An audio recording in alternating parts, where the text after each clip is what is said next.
Fala aí, galera, beleza? Aqui quem fala é o vídeo de mod. E hoje eu tô com o mod do trampolim, não sei. Fica um craft, tá? E também hoje acho que vai ter uns 3 mods. Vocês devem estar se perguntando por quê? Arthur, por que você tá com essa espada de ouro na mão? Já vocês vão ver. Já.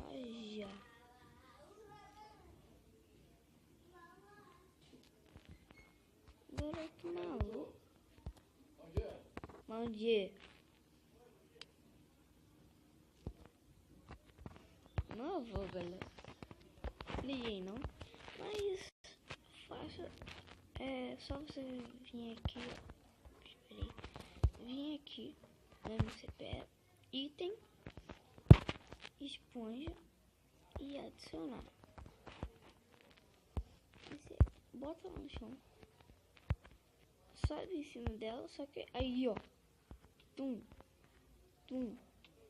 Aí você morre. É que maneiro, quando você fizer piscina, maneiro. Tipo, você quer escapar de um mob. Tipo,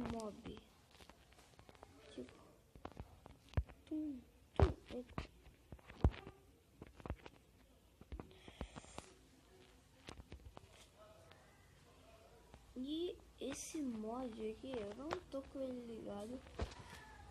Esse mod que eu acabei de trazer dele. E olha o que eu vou fazer. Esponja, 9.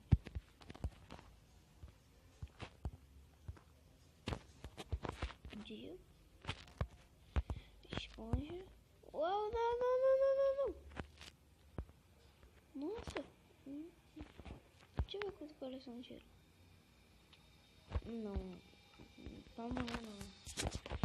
Deixa eu ver quanto coração tira.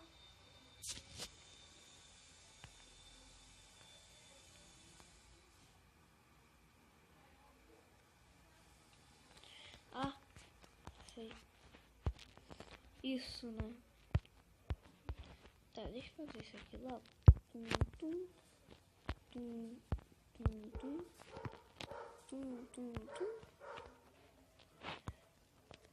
E ai!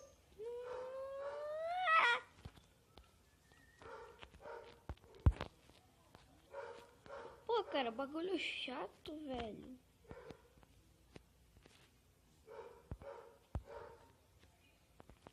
Pronto. Pula. Ai, não. Mesmo assim você morre. Então já se você quer fazer uma piscina, use aquela esponja com o mod ligado. Então valeu, falou e tchau. Eita, ai caraca.